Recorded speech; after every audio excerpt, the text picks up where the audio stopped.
더 이상은 못 모시겠어요. 75살 할아버지가 아들에게 쫓겨났습니다.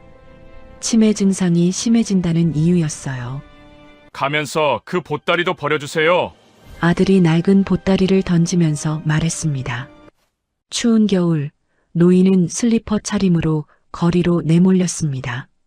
그에게 남은 건 주머니 속 5만 원과 낡은 보따리가 전부였습니다.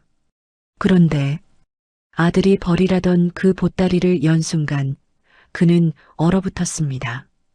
그 안에는 아들도 자신조차 몰랐던 충격적인 진실이 숨어 있었습니다. 75살의 철수는 작은 방에서 눈을 떴습니다. 새벽 5시였어요. 오랜 습관 때문에 일찍 일어나는 것이었습니다. 40년 동안 회사를 경영하며 새벽마다 일어났던 버릇이 아직도 남아 있었지요. 창밖은 아직 어두웠습니다. 철수는 조심스럽게 일어나 문을 열었습니다. 거실에서 소리가 들렸어요. 아들 민준과 며느리 유진이 대화를 나누고 있었습니다. 여보, 어제도 그러셨잖아요. 유진의 목소리였습니다. 안경을 찾는다고 1시간이나 난리였어요. 제가 보니까 아버님 머리맡에 있던걸요. 42세의 유진은 2년 전 민준과 재혼한 두 번째 아내였습니다.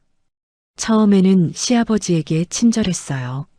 하지만 요즘 들어 태도가 달라졌습니다.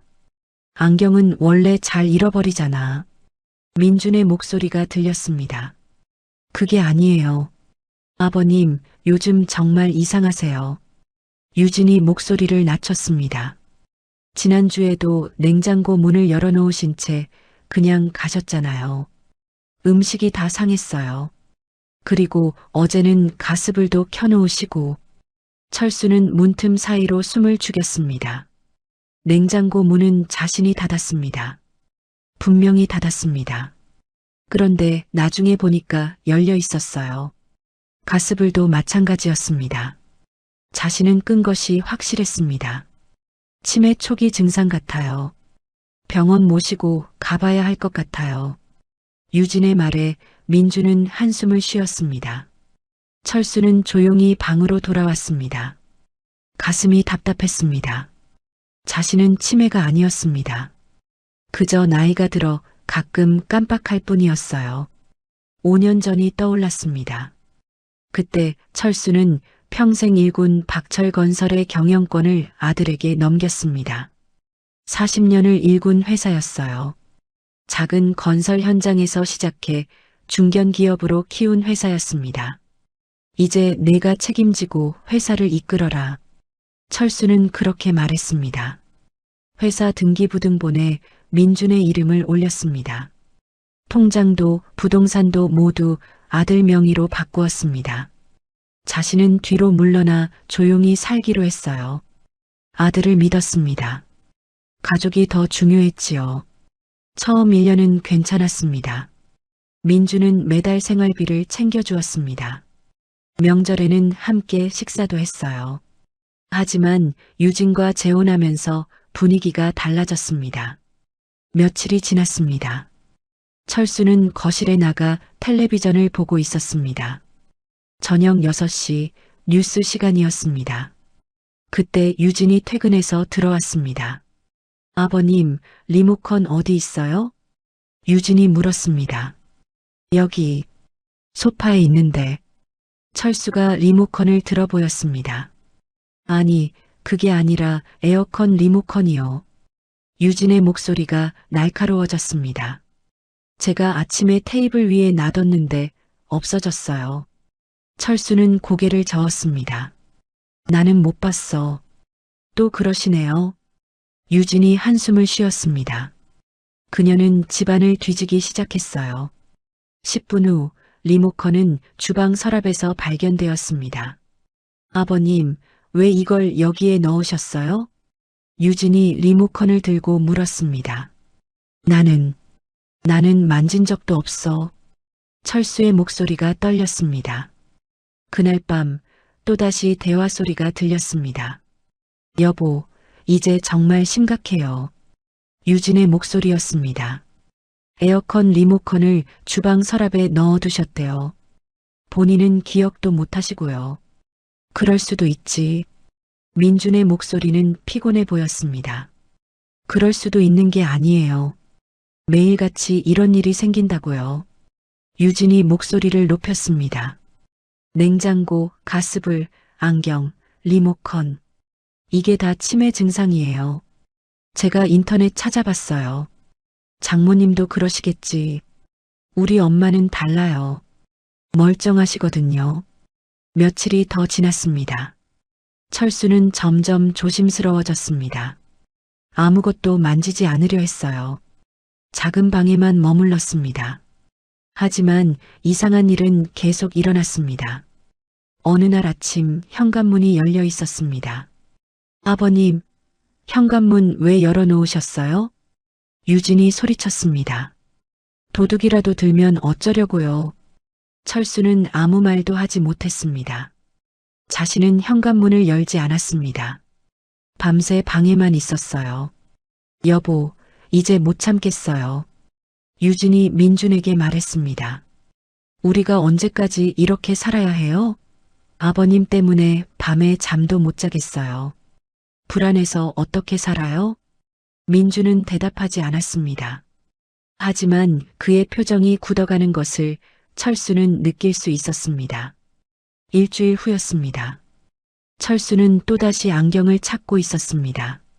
분명 탁자 위에 놔뒀는데 없었습니다. 방 안을 뒤지기 시작했어요. 아버지, 뭐 찾으세요? 민준이 문을 열고 들어왔습니다. 안경이 어디 갔는지. 철수의 목소리가 떨렸습니다. 민준은 침대 옆을 가리켰습니다. 안경이 거기 있었어요. 바로 거기 있잖아요. 아, 미안하다. 철수는 안경을 집어들었습니다. 손이 떨렸습니다. 민준은 한동안 아버지를 바라보았어요. 그의 눈빛이 흔들렸습니다. 마침내 그날이 왔습니다. 새벽 5시 철수는 문 두드리는 소리에 깼습니다. 아버지, 나와보세요. 민준의 목소리였습니다. 철수는 문을 열었습니다. 민준이 손에 낡은 보따리를 들고 있었습니다. 뒤에서 유진이 팔짱을 낀 채 서 있었어요. 아버지, 민준의 목소리가 낮게 깔렸습니다. 더 이상은 못 모시겠어요. 치매 증상이 점점 심해지시잖아요. 철수는 입술을 떨었습니다. 민준아, 나는 요양원 알아보는 동안 어디 친척 집에라도 가 계세요. 민준은 낡은 보따리 하나를 던졌습니다. 천이해져서 구멍이 군데군데 보이는 보따리였습니다. 가면서 그 보따리도 버려주세요. 민준이 차갑게 말했습니다. 철수는 보따리를 가슴에 안았습니다. 손가락 끝이 시렸습니다. 약은 챙겨야 하는데. 철수가 떨리는 목소리로 말했습니다. 당뇨약을 먹지 않으면 위험했습니다. 혈압약도 필요했습니다. 약은 나중에 보내드릴게요. 민준의 말은 차가웠습니다. 철수는 천천히 현관으로 향했습니다. 슬리퍼를 신은 발이 떨렸습니다. 뒤돌아보니 민준이 고개를 돌리고 있었어요. 유진은 무표정하게 서 있었습니다. 문이 닫혔습니다. 철컹 잠기는 소리가 들렸습니다. 철수는 한동안 그 자리에 서 있었습니다. 아파트 복도의 형광등이 희미하게 깜빡였어요. 바람이 불어왔습니다. 옷깃 사이로 파고드는 추위가 뼈까지 시렸습니다. 주머니를 뒤져보았습니다. 5만 원짜리 지폐 한 장이 전부였어요. 평소에도 돈은 민준이 관리했습니다. 한 달에 한 번 용돈처럼 받는 10만 원이 생활비의 전부였습니다. 철수는 엘리베이터를 탔습니다. 거울에 비친 자신의 모습이 보였습니다. 늙고 초라한 노인이 서 있었습니다. 1층에 도착했습니다. 문이 열렸습니다. 차가운 공기가 밀려들었어요. 철수는 보따리를 꼭 껴안고 밖으로 나섰습니다. 새벽 거리는 고요했습니다. 가로등 아래로 하얀 입김만 피어올랐습니다. 어디로 가야 할지 막막했어요. 친척은 없었습니다. 형제들은 모두 세상을 떠났습니다.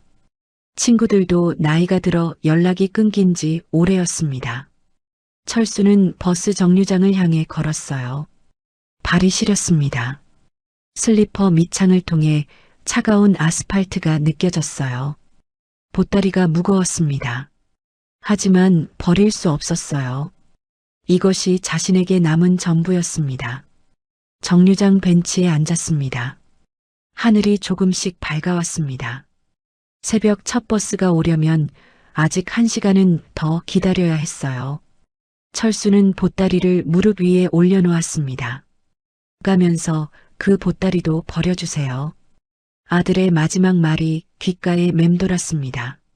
철수는 보따리를 내려다보았습니다. 10년 전 폐암으로 세상을 떠난 아내가 만들어준 보따리였습니다. 천이 낡아 구멍이 났지만 그래도 소중했어요. 바람이 불었습니다. 철수는 몸을 웅크렸습니다. 추위가 뼛속까지 파고들었습니다. 손끝이 저려왔습니다. 입술이 바싹 말랐습니다. 앞으로 어떻게 해야 할지 막막했습니다. 하지만 그 보따리 안에는 아무도 모르는 비밀이 있었습니다. 철수 자신조차 모르는 비밀이 말입니다. 새벽 6시가 되었습니다. 사람들이 하나둘 나타나기 시작했습니다. 출근하는 사람들이었어요. 그들은 철수를 힐끗힐끗 쳐다보았습니다. 저 할아버지 왜 저래? 젊은 여자가 속삭였습니다. 집 나온 거 아니야? 슬리퍼 신고 있잖아. 옆에 있던 남자가 대답했습니다. 철수는 고개를 숙였습니다. 부끄러웠습니다. 75살 노인이 새벽 버스 정류장에서 떨고 있는 모습이 초라했습니다. 불쌍하네. 누군가 말했습니다. 철수는 귀를 막고 싶었어요. 7시가 되었습니다. 해가 떠올랐습니다. 하지만 날씨는 여전히 추웠습니다. 영하 5도였습니다. 겨울 중에서도 가장 추운 시기였어요. 철수는 일어섰습니다. 어지러웠습니다. 다리에 힘이 없었어요. 당뇨 증상이 나타나는 것 같았습니다. 약을 먹지 못한 지 이미 하루가 지났습니다. 괜찮으신가요? 중년 여자가 물었습니다. 예, 괜찮습니다. 철수는 억지로 미소를 지었습니다. 여자는 안타까운 표정으로 철수를 바라보았습니다. 하지만 그냥 지나갔습니다. 철수는 다시 벤치에 앉았습니다. 배가 고팠어요. 어젯밤부터 아무것도 먹지 못했습니다. 하지만 5만 원으로 무엇을 할 수 있을까요? 이 돈으로 며칠을 버텨야 했습니다. 8시가 되었습니다. 정류장 근처에 편의점이 보였어요. 철수는 천천히 일어났습니다. 다리가 후들거렸어요. 하지만 걸어야 했습니다. 편의점 문을 열었습니다. 따뜻한 공기가 얼굴을 감쌌습니다. 살 것 같았어요. 철수는 안으로 들어갔습니다. 알바생이 철수를 쳐다보았습니다. 20대 초반의 젊은 남자였습니다. 그의 눈에 놀람이 스쳤습니다. 철수는 급하게 말했습니다. 물 한 잔만 주시겠어요? 목소리가 떨렸습니다. 알바생은 잠시 망설이다가 고개를 끄덕였습니다. 정수기로 가서 종이컵에 물을 담아왔습니다. 여기요. 고맙습니다. 철수는 물을 받아 마셨습니다. 따뜻한 물이 목을 타고 내려갔습니다. 얼어붙었던 몸이 조금 녹는 것 같았어요. 할아버지, 괜찮으세요? 알바생이 조심스럽게 물었습니다. 예, 괜찮아요. 철수는 고개를 끄덕였습니다. 알바생은 더 묻지 않았습니다. 하지만 그의 눈빛에 동정이 가득했습니다. 철수는 편의점을 나왔습니다. 거울에 비친 자신의 모습이 보였어요. 헝클어진 머리, 초라한 옷차림, 슬리퍼를 신은 발. 늙고 비참한 노인이었습니다. 눈물이 났습니다. 철수는 급하게 고개를 돌렸습니다. 사람들 앞에서 울 수 없었지요. 하지만 눈물은 멈추지 않았습니다. 공원 벤치를 찾았습니다. 사람이 없는 곳이었습니다. 철수는 그곳에 앉았습니다. 보따리를 무릎에 올려놓았어요. 10년 전이 떠올랐습니다. 그때 손자 지훈이가 5살이었습니다. 철수는 손자를 무척 사랑했습니다. 매주 장난감을 사주었지요. 함께 공원에서 놀았습니다. 하지만 어느 날이었습니다. 할아버지 냄새나고 싫어요. 지훈이가 그렇게 말했습니다. 철수가 안아주려 하자 손자는 뿌리쳤습니다. 유진이 옆에서 웃고 있었습니다. 애들은 다 그래요, 아버님. 유진이 말했습니다. 하지만 그녀의 눈빛에는 동의가 담겨 있었습니다. 그날 이후 철수는 손자와 거리를 두었습니다. 지금은 지훈이가 15, 중학생이 되었지요. 더 이상 할아버지와 이야기를 하지 않았어요. 철수는 눈물을 닦았습니다. 이제 어떻게 해야 할까요? 요양원에 갈 돈도 없었습니다. 친척 집도 없었습니다. 5만 원으로 며칠이나 버틸 수 있을까요? 저 노인네 아들한테 쫓겨난 거래. 멀리서 목소리가 들렸습니다. 요즘 자식들 참 무섭다니까. 그러게 말이야. 늙으면 끝이야. 철수는 귀를 막았습니다. 하지만 소리는 계속 들려왔습니다. 해가 중천에 떴습니다. 하지만 철수의 마음은 더 어두워졌어요. 40년을 일군 회사도 평생 모은 재산도 모두 소용없었습니다. 결국 자신은 짐이 되고 만 것입니다. 보따리를 꼭 안았습니다. 이것만이 남았습니다. 낡고 초라한 보따리. 하지만 이 안에 무엇이 들어있는지 철수는 몰랐어요.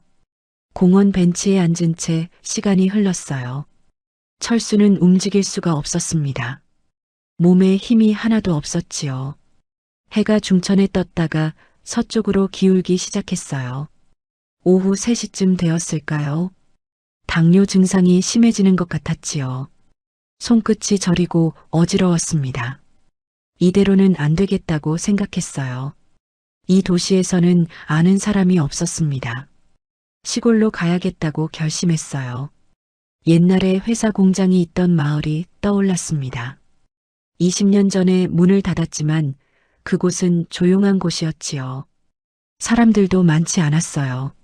철수는 버스 정류장으로 걸어갔습니다. 발걸음이 무거웠어요. 슬리퍼가 벗겨질 것 같았지요. 하지만 계속 걸었습니다. 정류장에 도착했어요. 노선도를 보았습니다. 시골로 가는 버스가 있었지요. 요금은 8,000원이었어요. 철수는 주머니에서 5만 원을 꺼냈습니다. 버스가 왔어요. 철수는 계단을 올랐습니다. 기사님이 물었지요. 어디까지 가십니까? 저 청평 쪽으로요. 종점까지 갑니다. 목소리가 떨렸어요. 8,000원입니다. 철수는 지폐를 건넸습니다. 잔돈을 받아 주머니에 넣었지요. 42,000원이 남았어요.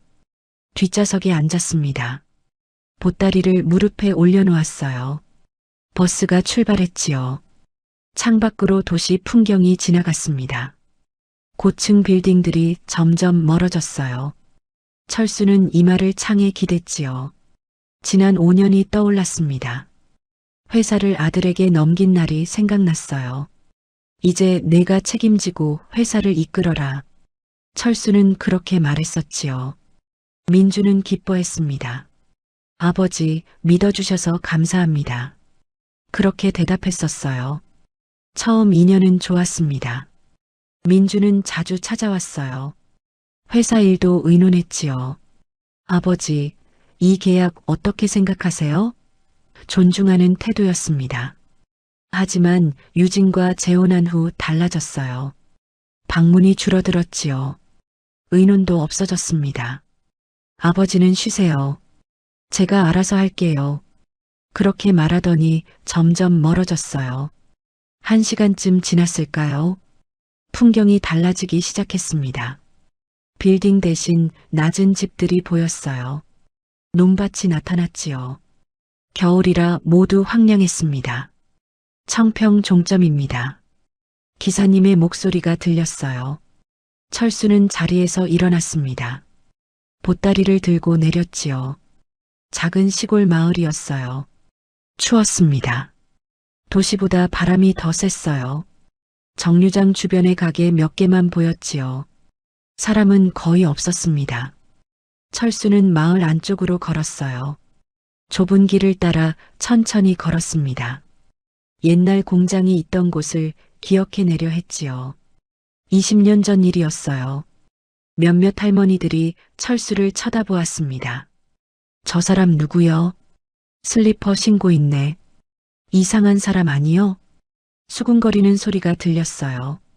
철수는 고개를 숙이고 계속 걸었습니다. 마을 끝자락에 다다랐지요. 그곳에 낡은 집들이 보였어요. 한 집이 눈에 들어왔습니다. 문이 반쯤 열려 있었어요. 창문도 깨져 있었지요. 빈집인 것 같았습니다. 철수는 조심스럽게 다가갔어요. 계세요? 목소리를 냈습니다. 대답이 없었지요. 안으로 들어갔어요. 먼지가 가득했습니다. 거미줄이 곳곳에 쳐져 있었지요. 하지만 지붕은 멀쩡했어요. 비와 눈은 피할 수 있을 것 같았습니다. 방 한쪽에 앉았어요. 온몸에 힘이 풀렸습니다. 보따리를 옆에 내려놓았지요. 창밖으로 해가 지는 것이 보였어요. 배가 너무 고팠습니다. 하지만 돈을 아껴야 했어요. 42,000원으로 며칠을 버텨야 했지요. 철수는 눈을 감았습니다. 잠이 오지 않았어요. 추위가 뼛속까지 파고들었습니다. 아내가 만들어준 조끼가 보따리 안에 있었던 것이 기억났지요. 보따리를 끌어당겼어요. 천천히 풀기 시작했습니다. 어둠 속에서 손으로 더듬었지요. 먼저 부드러운 천이 만져졌어요. 조끼였습니다. 철수는 꺼내서 입었지요. 조금 따뜻해졌어요. 그 밑에 뭔가 딱딱한 것이 만져졌습니다. 액자인 것 같았어요. 철수는 꺼내서 창가로 가져갔지요. 달빛에 비춰보았습니다. 가족 사진이었어요. 15년 전 찍은 사진이었지요. 아내 영희가 웃고 있었습니다. 옆에 30살 민준이 서 있었어요. 행복했던 시절이었습니다. 철수는 사진을 쓰다듬었어요. 당신, 보고 싶소. 중얼거렸지요. 아내는 10년 전 세상을 떠났습니다. 폐암이었어요. 너무 빨리 갔습니다. 보따리 안을 다시 뒤졌습니다. 그때 두꺼운 봉투가 손에 잡혔어요. 무게가 있었지요. 철수는 조심스럽게 꺼냈습니다. 창가로 가져갔어요. 달빛 아래서 봉투를 열었습니다. 서류가 나왔지요. 철수는 서류를 펼쳤어요. 그리고 얼어붙었습니다. 주식 증서였어요. 박철건설 주식 70%, 명의인은 박철수, 자신의 이름이었지요. 손이 떨렸습니다. 이게 어떻게... 철수는 중얼거렸어요. 5년 전에 분명히 명예 이전을 했습니다. 변호사 사무실에 가서 서류에 도장을 찍었지요. 하지만 주식 증서가 여기 있었어요. 자신의 이름으로 되어 있었습니다. 철수는 봉투 안을 다시 확인했어요. 회사 인감이 나왔지요. 50년 전 회사를 만들 때 새긴 인감이었습니다. 그리고 또 다른 봉투가 있었어요. 편지였습니다. 노랗게 바랜 편지지였지요.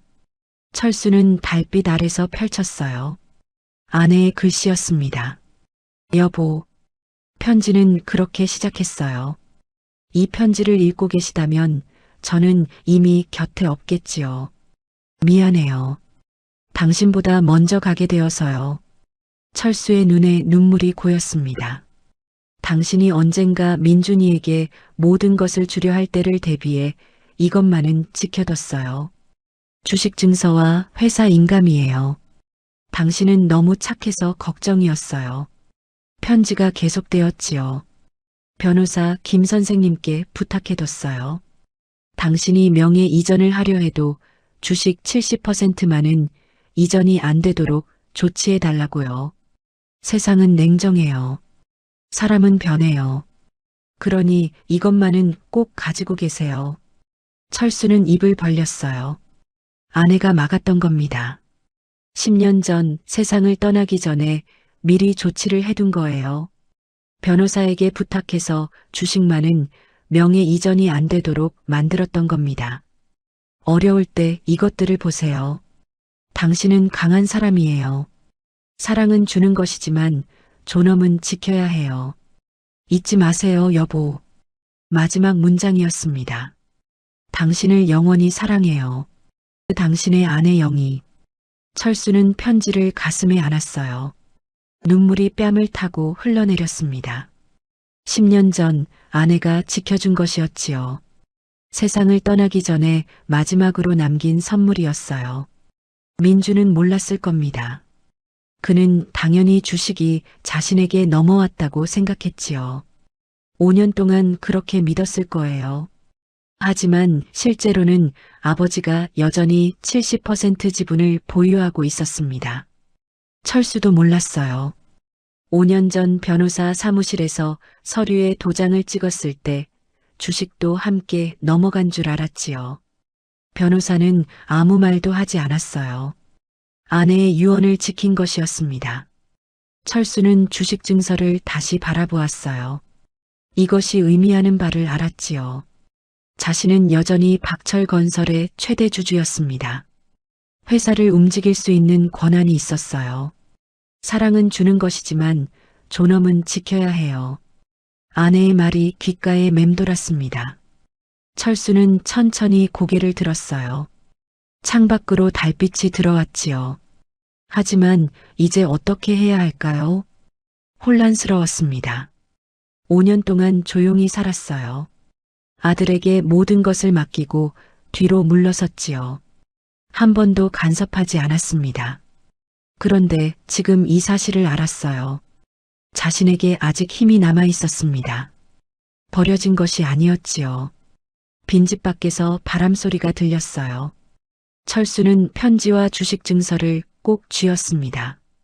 아내가 남긴 마지막 당부였지요. 하지만 어떻게 해야 할지 막막했어요. 다음 날 아침이 밝았어요. 철수는 온몸이 뻐근했습니다. 딱딱한 바닥에서 잔 탓이었지요. 일어나려는데 어지러웠어요. 이틀째 제대로 먹지 못한 것이었습니다. 주머니를 확인했어요. 42,000원이 남아 있었습니다.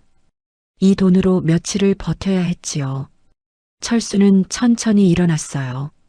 마을 슈퍼를 찾아야겠다고 생각했습니다. 빈집을 나섰어요. 아침 공기가 차갑게 얼굴을 때렸습니다. 철수는 보따리를 들고 천천히 걸었지요. 마을 중심에 작은 슈퍼가 있었어요. 문을 열고 들어갔습니다. 주인 할머니가 철수를 쳐다보았지요. 어서 오세요. 빵 하나 주세요. 철수가 말했어요. 목소리가 갈라졌습니다. 할머니는 1,500원짜리 빵을 꺼내 주었어요. 철수는 돈을 건넸지요. 45,000원이 남았습니다. 여기 앉아서 드셔도 돼요. 할머니가 말했습니다. 의자를 가리켰지요. 감사합니다. 철수는 의자에 앉았어요. 빵을 뜯어 한 입 베어 물었습니다. 눈물이 날 뻔했지요. 너무 배가 고팠어요. 그때 눈에 들어온 것이 있었습니다. 카운터 위에 신문이 놓여 있었어요. 오늘자 경제신문이었습니다. 철수는 무심코 헤드라인을 보았지요. 그리고 빵을 떨어뜨렸어요. 박철건설 부도 위기, 직원 급여 3개월 체불. 큰 글씨로 쓰인 헤드라인이었습니다. 철수는 벌떡 일어났어요. 신문을 집어들었지요. 손이 떨렸습니다. 부사장 박민준의 무리한 해외 투자로 회사 존폐 위기. 협력업체 대금 미지급으로 연쇄부도 우려. 기사가 계속되었어요. 작년 박 부사장이 강행한 베트남 리조트 개발 사업이 부실 시공으로 전면 중단. 2천억 원대 손실 발생. 박철수 전 회장이 반대했던 사업으로 알려져 철수는 기사를 읽으며 온몸이 얼어붙었습니다. 베트남 리조트 사업. 그 사업이었어요. 3년 전 민준이 추진하려 할 때 철수가 반대했던 사업이었지요. 아버지, 이건 큰 기회예요. 해외 시장에 진출해야 합니다. 민준이 그렇게 말했었어요. 너무 무리야. 우리 회사 규모로는 감당하기 어려워. 철수가 반대했었지요. 하지만 민준은 듣지 않았습니다. 아버지는 이제 경영에서 손 떼셨잖아요. 제가 알아서 할게요. 민준의 차가운 말이 기억났어요. 결국 사업은 진행되었습니다. 그리고 실패했지요. 할아버지, 괜찮으세요? 슈퍼 할머니가 물었어요. 철수는 정신을 차렸습니다. 신문을 내려놓았지요. 예, 괜찮습니다. 하지만 괜찮지 않았어요. 기사를 계속 읽었습니다. 직원 500명 급여 체불, 협력업체 100여 곳 대금 미지급, 법정관리 신청 가능성, 40년을 일군 회사가 무너지고 있었어요. 철수는 의자에 주저앉았습니다. 머리가 복잡했지요. 500명의 직원들이 급여를 못 받고 있었어요. 그들에게는 가족이 있었습니다. 아이들이 있었지요. 이 기사 좀 더 볼 수 있을까요? 철수가 할머니에게 물었어요. 그러세요. 오늘 아침 배달 왔는데 저도 봤어요. 이 동네 옛날에 박철건설 공장 있었거든요. 할머니가 말했습니다. 그 회장님 참 좋으신 분이었는데 아들이 회사 말아먹는다고 소문났어요. 철수는 고개를 숙였어요. 기사를 끝까지 읽었습니다. 민준이 회사를 살리려고 긴급 자금을 구하려 했지만 실패했다는 내용이었지요. 은행들이 모두 거절했어요. 슈퍼를 나왔습니다. 다리에 힘이 없었어요. 철수는 근처 벤치에 앉았습니다. 하늘이 빙글빙글 도는 것 같았지요. 내가 있었다면 자책감이 밀려왔어요. 철수는 5년 동안 조용히 살았습니다. 아들의 경영에 한 번도 간섭하지 않았지요. 민준을 믿었어요. 하지만 결과는 이것이었습니다. 500명의 직원들. 철수는 그들의 얼굴이 떠올랐어요. 20년, 30년 함께 일한 사람들이었습니다. 그들을 가족처럼 여겼지요. 이 과장님, 회장님 덕분에 집 샀습니다. 회장님, 제 딸 대학 보낼 수 있었어요. 직원들이 그렇게 말하곤 했었어요. 이제 그들은 급여를 못 받고 있었습니다. 철수는 주먹을 쥐었어요. 손톱이 손바닥에 박혔지요. 그때였어요. 저기, 회장님 아니세요? 누군가 말을 걸었습니다. 철수는 고개를 들었어요. 50대 남자가 서 있었습니다. 낯익은 얼굴이었지요. 최 부장? 철수가 물었어요. 그 남자는 20년 전 영업부장이었던 최 부장이었습니다. 정년 퇴직한 지 5년 되었지요. 맞습니다, 회장님. 여기서 뵙다니. 최 부장이 반가워했어요. 하지만 곧 철수의 모습을 보고 얼어붙었습니다. 초라한 옷차림, 슬리퍼, 낡은 보따리. 회장님, 무슨 일이세요? 최 부장의 목소리가 떨렸어요. 철수는 대답할 수 없었습니다. 뭐라고 설명해야 할까요? 아들에게 쫓겨났다고 말해야 할까요? 그냥 산책하러 나왔어요. 철수가 거짓말을 했지요. 최 부장은 믿지 않는 표정이었어요. 하지만 더 묻지 않았습니다. 회장님, 신문 보셨어요? 최 부장이 조심스럽게 물었어요. 예, 봤습니다. 회장님이 계셨다면 이런 일은 없었을 텐데요. 최 부장의 목소리에 안타까움이 묻어났습니다. 제 후배들이 아직 회사에 있거든요. 석 달째 월급을 못 받고 있어요. 다들 힘들어합니다. 철수는 고개를 숙였어요. 회장님이 다시 돌아오시면 안 될까요? 직원들이 모두 회장님을 그리워해요. 최 부장이 말했지요. 철수는 쓴웃음을 지었어요. 나는 이제 아무 힘도 없어요. 그럴 리가요. 회장님은 됐어요. 철수가 말을 끊었습니다. 더 이상 듣고 싶지 않았지요. 최 부장은 안타까운 표정으로 철수를 바라보았어요. 뭔가 말하려다가 그냥 고개를 숙였습니다. 그럼 건강하세요, 회장님. 최 부장이 떠났어요. 철수는 혼자 남았습니다. 벤치에 앉아 하늘을 보았지요. 구름이 빠르게 흘러가고 있었어요. 주머니 속 주식 증서가 느껴졌습니다. 자신에게는 아직 70% 지분이 있었어요. 회사를 살릴 수 있는 힘이 있었지요. 하지만 어떻게 해야 할까요? 지금 이 모습으로 회사에 나타나면 어떻게 될까요? 민주는 뭐라고 할까요? 유진은 뭐라고 할까요? 직원들은 초라한 자신을 보고 뭐라고 생각할까요? 철수는 눈을 감았어요. 500명의 직원들이 떠올랐습니다. 그들의 가족들이 보였지요. 아이들이 보였어요. 하지만 움직일 수 없었습니다. 두려웠어요. 아들에게 쫓겨난 자신이 부끄러웠습니다. 초라한 모습이 창피했지요. 해가 서쪽으로 기울기 시작했어요. 철수는 다시 빈집으로 돌아갔습니다. 보따리를 안고 벽에 기댔지요. 회사가 무너지고 있었어요. 40년의 땀과 눈물이 사라지고 있었습니다. 그리고 자신은 여기 빈집에 앉아 있었어요. 아무것도 할 수 없었습니다. 사흘째 되는 날이었어요. 철수는 빈집 바닥에 누워 있었습니다. 움직일 힘이 없었지요. 당뇨약을 먹지 못한 지 나흘이 지났어요. 손끝이 저렸습니다. 시야가 흐릿했어요. 입술이 바싹 말랐지요. 물을 마셔야 하는데 일어날 수가 없었습니다. 주머니에는 3,000원이 남아 있었어요. 어제 김밥 한 줄을 샀었습니다.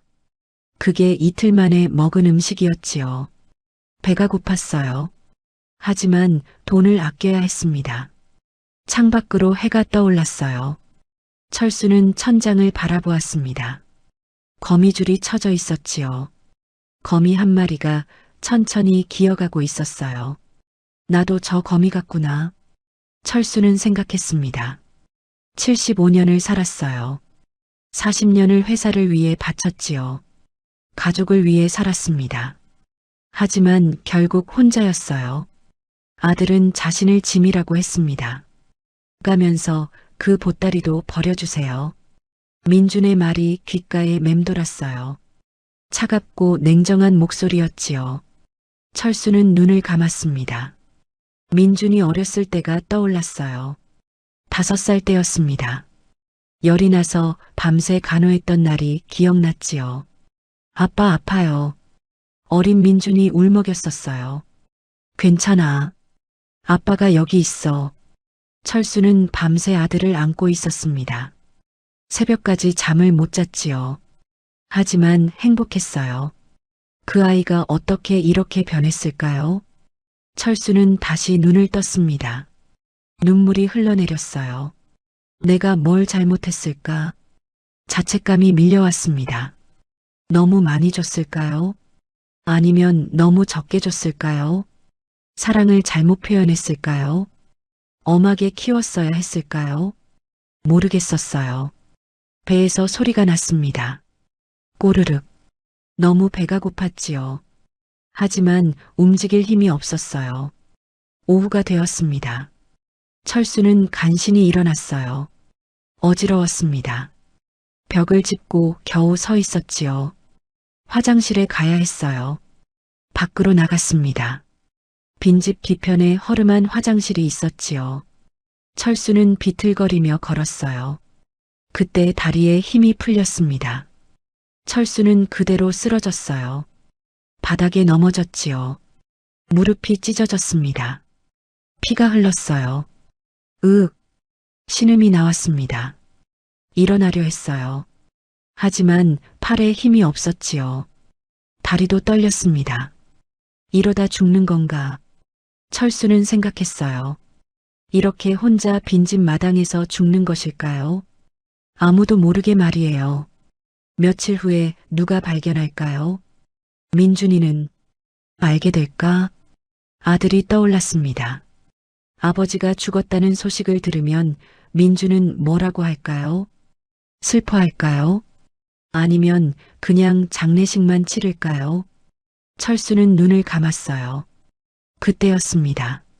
아이고, 어르신. 누군가 소리쳤어요. 발소리가 들렸습니다. 누군가 달려오는 소리였지요. 괜찮으세요? 여자 목소리였어요. 철수는 눈을 떴습니다. 60대 할머니가 자신을 내려다보고 있었지요. 슈퍼주인 할머니였어요. 일어나세요. 제가 도와드릴게요. 할머니가 철수를 일으켜 세웠습니다. 생각보다 힘이 셌지요. 이러면 안 돼요. 병원 가셔야 해요. 할머니가 걱정스럽게 말했어요. 괜찮습니다. 철수가 겨우 말했지요. 무슨 괜찮아요. 얼굴이 새하얗잖아요. 할머니는 철수를 빈집 안으로 데려갔어요. 앉혔습니다. 잠깐만 기다리세요. 할머니가 나갔다가 다시 왔어요. 손에 죽 한 그릇을 들고 있었지요. 이거라도 드세요. 아니, 됩니다. 철수는 고개를 저었어요. 민폐를 끼치고 싶지 않았지요. 아니긴 무슨 아니에요. 드세요. 할머니가 숟가락을 철수 손에 쥐어줬습니다. 철수는 떨리는 손으로 죽을 떠서 입에 넣었어요. 따뜻했습니다. 눈물이 났지요. 천천히 드세요. 할머니가 옆에 앉았어요. 철수는 죽을 다 먹었습니다. 조금 힘이 났지요. 할머니, 감사합니다. 괜찮아요. 근데 어르신, 여기서 왜 이러고 계세요? 할머니가 물었어요. 철수는 대답하지 못했습니다. 가족은 없으세요? 있습니다. 그럼 연락하셔야죠. 이러시면 안 돼요. 할머니의 목소리에 걱정이 묻어났어요. 할 수 없습니다. 철수가 작게 말했지요. 할머니는 더 묻지 않았어요. 뭔가 사정이 있다는 것을 눈치챘습니다. 일단 약이라도 사드세요. 당뇨 있으시죠? 예. 근데 돈이. 이거 쓰세요. 할머니가 10,000원을 꺼내 철수 손에 쥐어줬어요. 안 됩니다. 이건 받으세요. 나중에 갚으면 돼요. 할머니는 그렇게 말하고 일어났습니다. 약국 가서 약 타드세요. 그리고 밥 드시러 슈퍼로 오세요. 제가 뭐라도 해드릴게요. 할머니가 나갔어요. 철수는 손에 쥔 10,000원을 바라보았습니다. 낯선 할머니의 따뜻함이 가슴을 찔렀지요. 나는 왜 이렇게 사는가? 철수는 생각했어요. 아들에게는 버림받았습니다. 회사는 무너지고 있었지요. 자신은 빈집에서 쓰러졌어요. 낯선 할머니의 도움을 받았습니다. 75년 인생이 이것이었을까요? 철수는 보따리를 끌어당겼어요. 아내의 편지를 꺼냈지요. 벌써 10번도 넘게 읽은 편지였습니다. 사랑은 주는 것이지만 존엄은 지켜야 해요. 아내의 말이 눈에 들어왔어요. 존엄.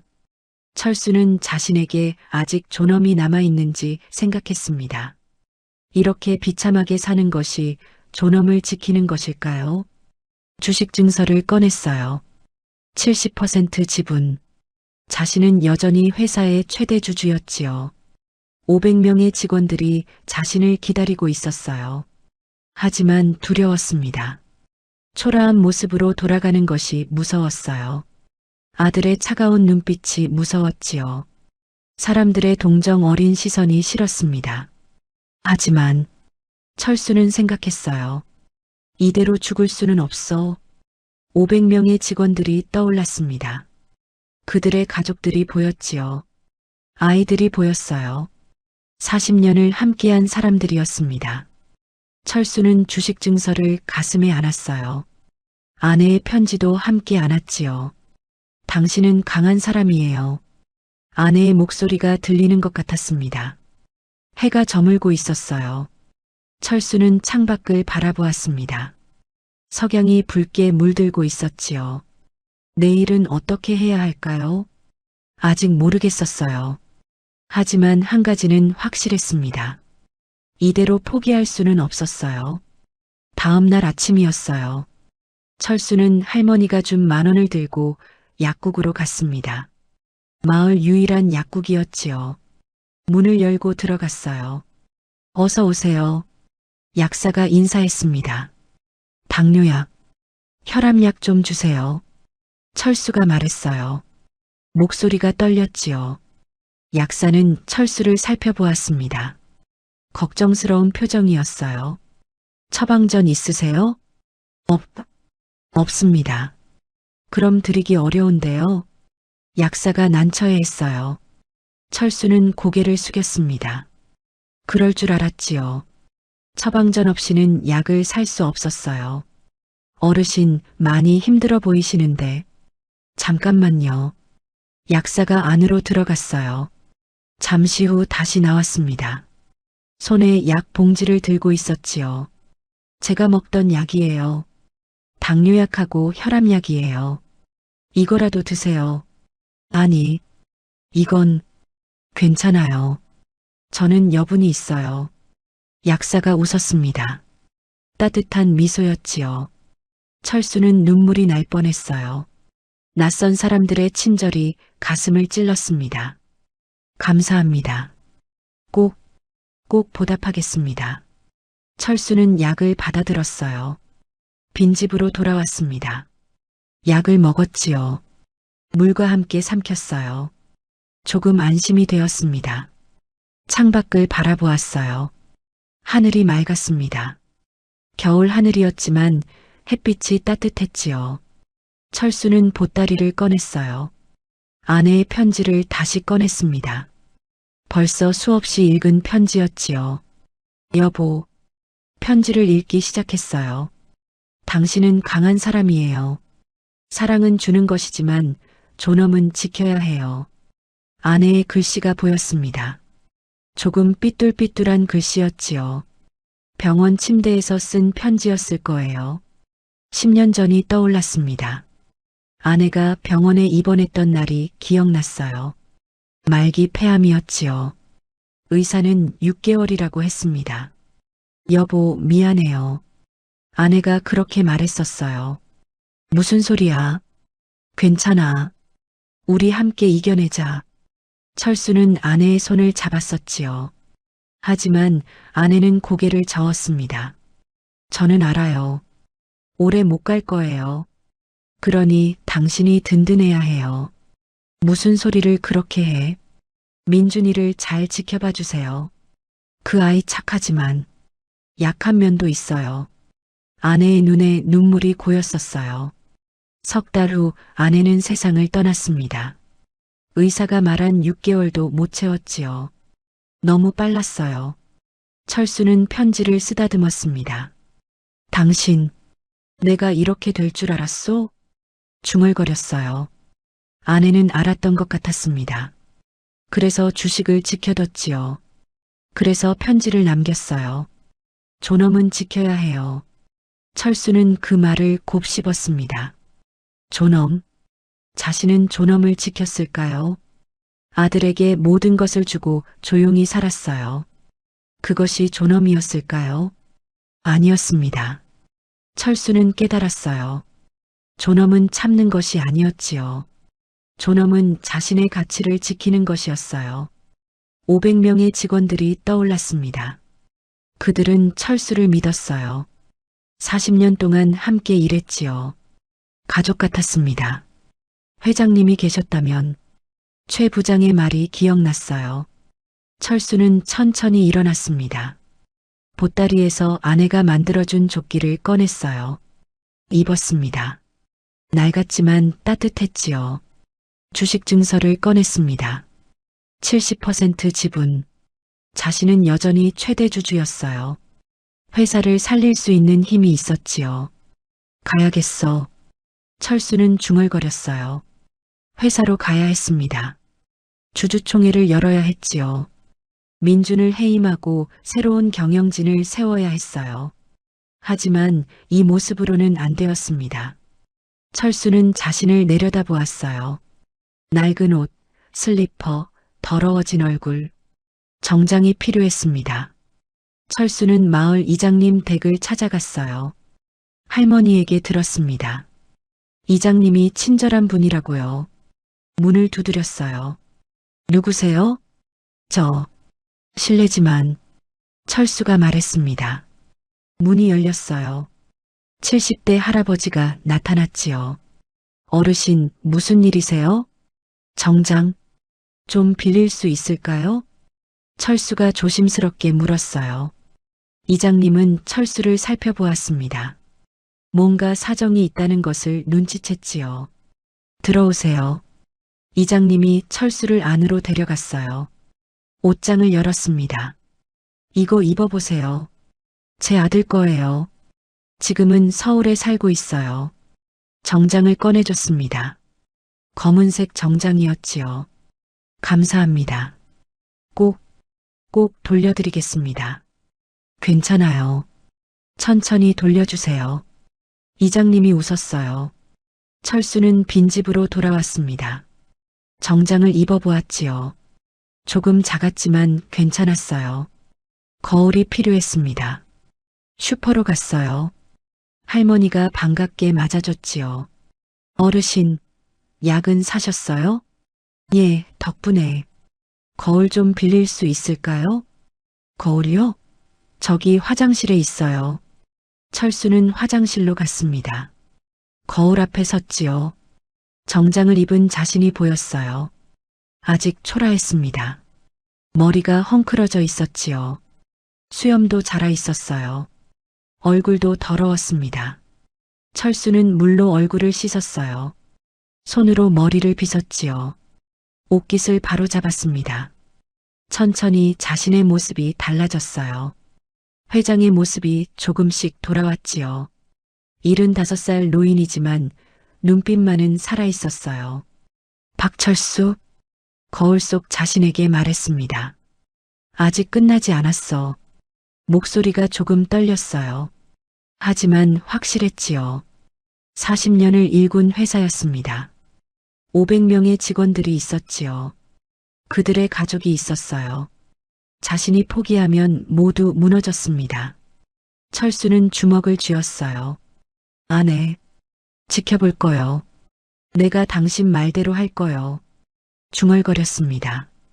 사랑은 줬어요. 이제 존엄을 지키겠소. 거울 속 자신이 고개를 끄덕이는 것 같았어요.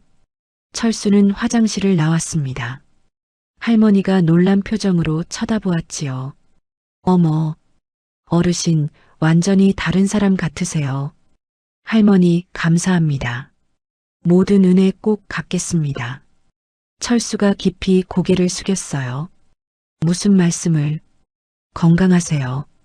할머니가 웃었습니다. 철수는 빈집으로 돌아왔어요.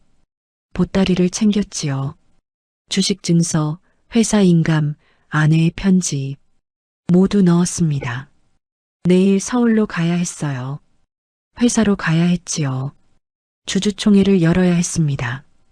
두려웠습니다. 하지만 해야 했어요. 철수는 창밖을 바라보았습니다. 별이 반짝이고 있었지요. 여보, 나 할 수 있겠소? 하늘을 보며 물었어요. 바람이 불었습니다. 따뜻한 바람 같았지요. 아내가 대답하는 것 같았어요. 당신은 강한 사람이에요. 철수는 웃었습니다. 오랜만에 웃는 것 같았지요. 내일부터 달라질 거예요. 아직 끝나지 않았습니다. 다음 날 아침이었어요. 철수는 정장을 차려입었습니다. 보따리를 챙겼어요. 주식 증서와 회사 인감을 확인했습니다. 버스 정류장으로 향했어요. 서울행 버스를 탔습니다. 8,000원을 냈지요. 남은 돈은 거의 없었어요. 하지만 괜찮았습니다. 버스가 출발했어요.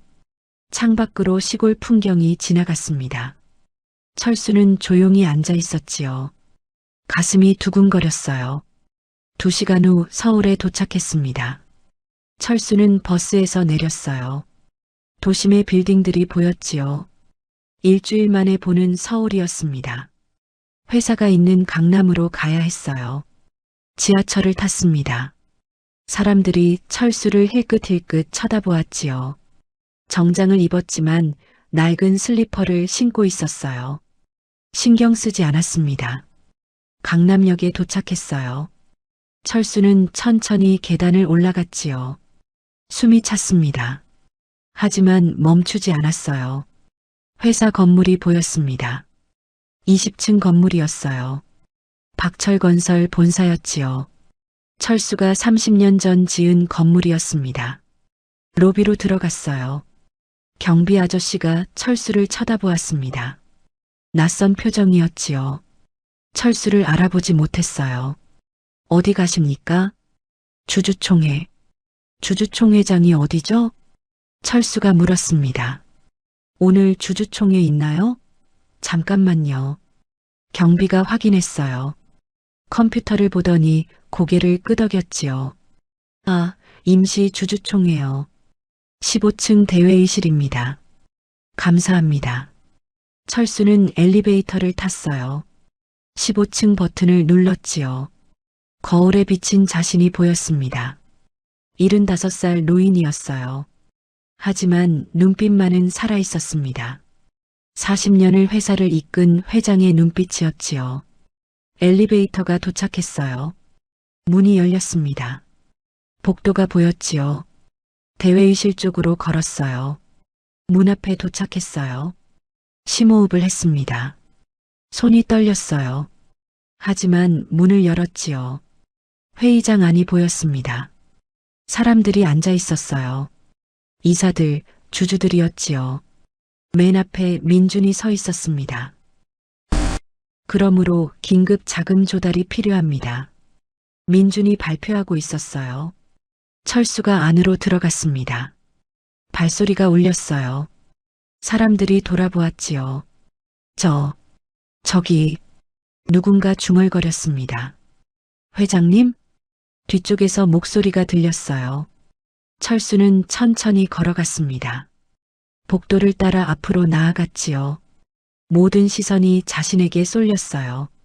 민준이 얼어붙었습니다. 아버지. 민준의 목소리가 떨렸어요. 옆에 앉아있던 유진도 놀란 표정이었지요. 철수는 연단 앞까지 걸어갔습니다. 오랜만입니다, 여러분. 철수가 말했어요.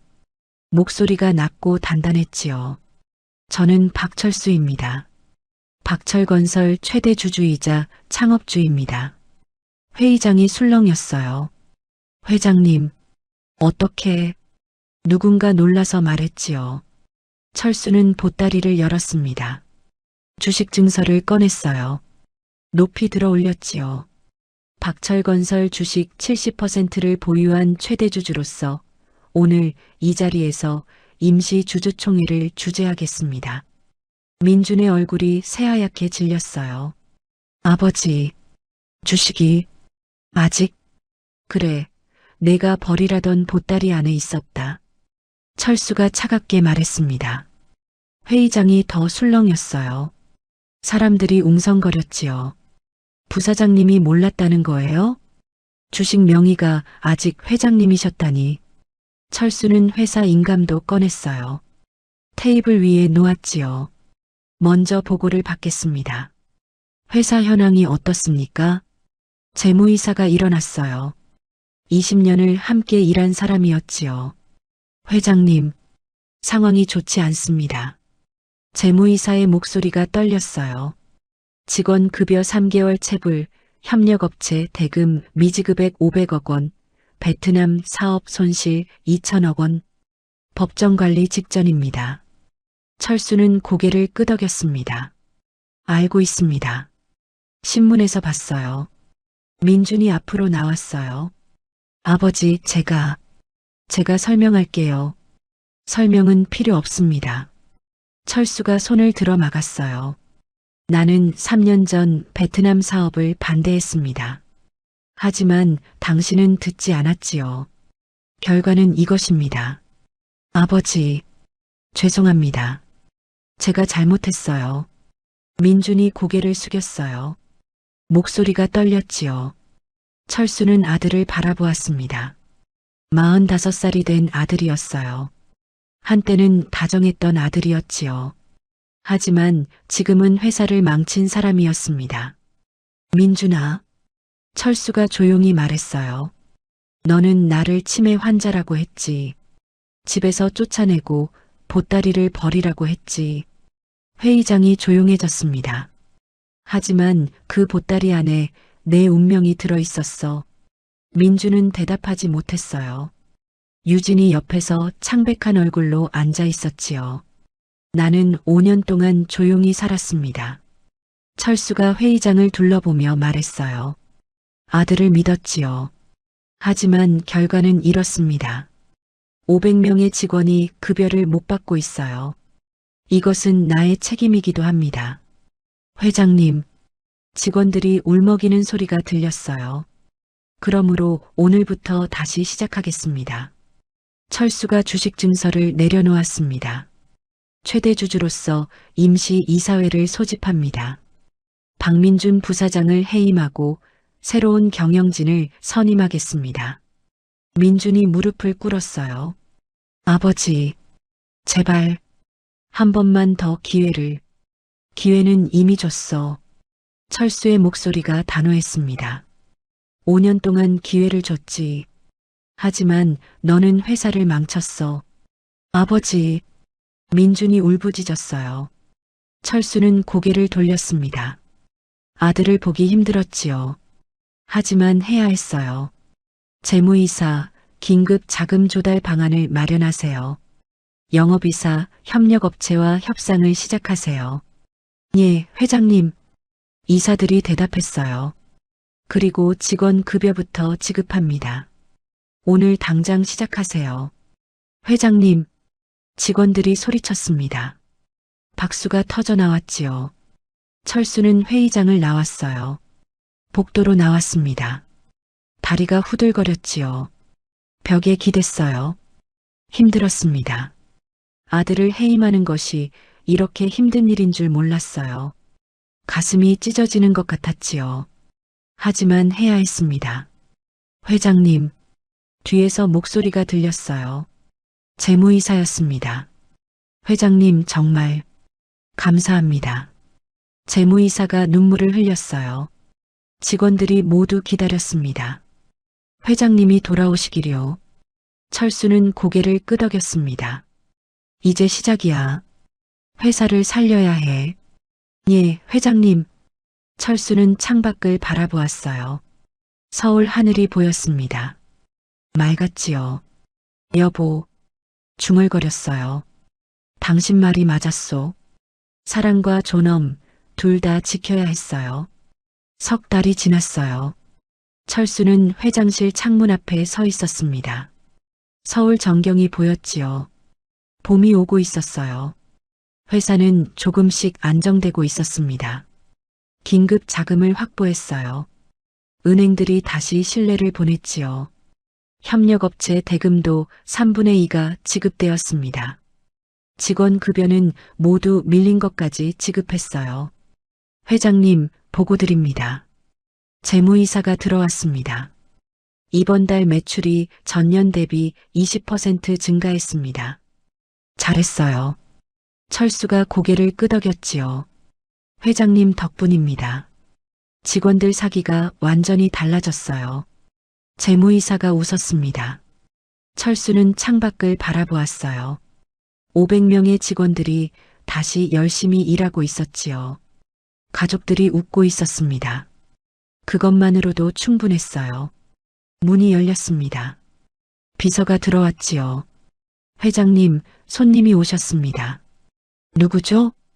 박민준 씨입니다. 철수는 잠시 침묵했어요. 들어오라고 하세요. 민준이 들어왔습니다. 석 달 만이었지요. 많이 여윈 모습이었어요. 아버지, 민준의 목소리가 떨렸습니다. 철수는 의자를 가리켰어요. 앉아라. 민준이 조심스럽게 앉았지요. 고개를 들지 못했습니다.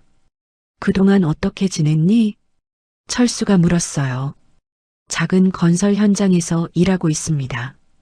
현장 관리 보조예요. 민준이 작게 대답했지요. 힘들지? 예. 하지만 배우고 있어요. 제가 얼마나 오만했는지 알게 됐어요. 민준의 눈에 눈물이 고였어요. 아버지, 정말 죄송합니다. 철수는 아들을 바라보았습니다. 교만이 사라지고 겸손함이 보였습니다. 민준아, 철수가 조용히 말했어요. 나는 내가 성공하길 바랐어. 하지만 너는 내 뜻만 따르려 했지. 죄송합니다. 사과는 됐어. 이제 내 길을 찾아라. 철수가 봉투를 하나 꺼냈습니다. 민준에게 건넸지요. 이건 민준이 봉투를 열었어요. 통장과 열쇠가 들어 있었습니다. 강서구에 작은 아파트 하나 샀다. 그리고 통장에 2천만 원 넣어뒀어. 아버지, 이럴 필요 없어요. 받아라. 이게 아버지가 줄 수 있는 마지막이야. 철수가 단호하게 말했어요. 이제부터는 내 힘으로 살아라. 밑바닥부터 다시 시작해라. 민준이 눈물을 흘렸어요. 감사합니다, 아버지. 정말 죄송합니다. 가거라. 열심히 살아라. 민준은 깊이 절을 했습니다. 그리고 나갔지요. 철수는 한동안 문을 바라보았어요. 가슴이 아팠습니다. 하지만 이것이 맞는 길이었지요. 사랑은 주는 것이지만 교훈도 필요했어요. 저녁이 되었습니다. 철수는 회사를 나섰어요. 운전기사가 기다리고 있었지요. 회장님, 어디로 모실까요? 청평으로 가주세요. 예, 회장님. 차가 출발했어요. 서울을 벗어나 시골로 향했습니다. 1시간쯤 지나서 청평에 도착했지요. 차에서 내렸어요. 마을 슈퍼가 보였습니다. 철수는 안으로 들어갔지요. 어머, 회장님. 할머니가 반겼어요. 할머니, 그동안 잘 지내셨어요? 그럼요. 신문에서 봤어요. 회사 살리셨다면서요? 할머니가 웃었습니다. 철수는 봉투를 꺼냈어요. 할머니, 그때 도움 잊지 않았습니다. 적지만 받아주세요. 아니에요. 이럴 필요 없어요. 제 마음입니다. 꼭 받아주세요. 철수가 봉투를 할머니 손에 쥐어줬어요. 500만 원이 들어있었지요. 그리고 약사님에게도 드리고 싶은데 약사는 서울로 이사 갔어요. 제가 연락처 드릴게요. 철수는 고맙다고 인사했어요. 이장님 댁도 찾아갔습니다. 정장을 돌려드리고 감사 인사를 했지요. 이장님도 봉투를 건넸습니다. 어르신들 덕분에 살았습니다. 철수가 깊이 절을 했어요. 빈집으로 갔습니다. 3달 전 머물렀던 그곳이었어요. 문을 열고 들어갔지요. 먼지가 쌓여 있었습니다. 창가에 앉았어요. 그날이 떠올랐습니다. 절망 속에서 보따리를 열었던 날이 기억났지요. 아내의 편지를 읽었던 순간이 선명했어요. 여보, 철수가 중얼거렸습니다. 당신 덕분이요. 당신이 남긴 것들이 나를 일으켜 세웠소. 바람이 불었어요. 창문이 살짝 열렸지요. 사랑은 주는 것이지만 존엄은 지켜야 한다고 했지요. 이제야 그 뜻을 알 것 같소. 철수는 웃었습니다. 보따리를 열었어요. 아내의 편지를 꺼냈지요. 마지막으로 한 번 더 읽었습니다. 당신을 영원히 사랑해요. 아내의 마지막 문장이었어요. 나도 사랑하오, 여보. 철수가 편지에 입을 맞췄습니다. 밖으로 나왔어요. 해가 지고 있었습니다. 석양이 붉게 물들고 있었어요. 철수는 마을을 걸었어요. 천천히 걸었습니다. 슬리퍼가 아니라 구두를 신고 있었지요. 회장님, 뒤에서 목소리가 들렸어요. 돌아보니 최 부장이 서 있었습니다. 최 부장, 여기는 어쩐 일이세요? 저도 여기 살아요. 퇴직하고 귀촌했거든요. 최 부장이 웃었어요. 회장님, 정말 대단하십니다. 회사 살리시고. 아니에요. 아직 갈 길이 멀어요. 그래도 희망이 생겼잖아요. 저희 후배들이 모두 감사해하고 있어요. 철수는 고개를 끄덕였습니다. 최 부장, 같이 걸으시죠. 영광입니다, 회장님. 두 사람은 나란히 걸었어요. 석양을 바라보며 천천히 걸었지요. 회장님, 이제 어떻게 하실 거예요? 최 부장이 물었습니다. 회사를 전문 경영인에게 맡길 거예요. 나는 이제 고문으로 물러날 생각이에요. 그러시군요. 75이에요. 이제 내려놓아야지요. 철수가 웃었어요. 하지만 가끔 회사에 나가서 직원들 격려는 할 거예요. 그리고 여기서 조용히 살 거예요. 좋은 선택이십니다. 두 사람은 벤치에 앉았어요. 하늘을 바라보았지요. 별이 하나 둘 떠오르고 있었습니다. 최 부장, 인생이 뭘까요? 철수가 물었어요. 글쎄요. 저도 잘 모르겠습니다. 나는 이제야 알 것 같아요. 철수가 말했지요. 사랑하는 것, 그리고 존엄을 지키는 것. 이 두 가지가 다 필요해요. 맞는 말씀입니다. 밤이 깊어갔어요. 철수는 새로 얻은 작은 집으로 돌아갔습니다. 회사 근처가 아니라 청평에 집을 샀지요. 조용한 곳이었어요. 거실에 아내 사진을 놓았습니다. 그 앞에 앉았지요. 여보, 오늘도 무사히 하루를 보냈소. 중얼거렸어요. 내일은 회사 가서 직원들 만날 거요. 그리고 다음 주에는 손자 지훈이를 만날 거요. 민준이가 연락했어요. 철수는 웃었습니다. 힘들었지만 다시 시작할 수 있어서 감사하오. 창밖으로 달이 떠올랐어요. 밝은 달이었지요. 철수는 눈을 감았습니다. 75년의 인생이었어요. 힘든 시간도 있었지요. 하지만 포기하지 않았습니다. 아내가 남긴 말을 지켰어요. 사랑은 주었습니다. 그리고 존엄도 지켰지요. 이제 남은 인생을 조용히 살 거예요. 직원들을 돌보고 손자를 만나고 이 작은 마을에서 평화롭게 살 거예요. 그것으로 충분했습니다. 철수는 미소 지었어요. 여보, 잘 자요. 내일 또 만나요. 아내 사진에 말했지요. 달빛이 방 안을 밝혔습니다. 따뜻했어요. 오늘 이야기가 여러분 마음에 어떻게 남았나요? 댓글로 여러분의 따뜻한 이야기를 나눠주세요. 구독과 좋아요도 눌러주시면 오늘 하루 여러분에게도 행운이 깃들 거예요. 끝까지 들어주셔서 감사합니다.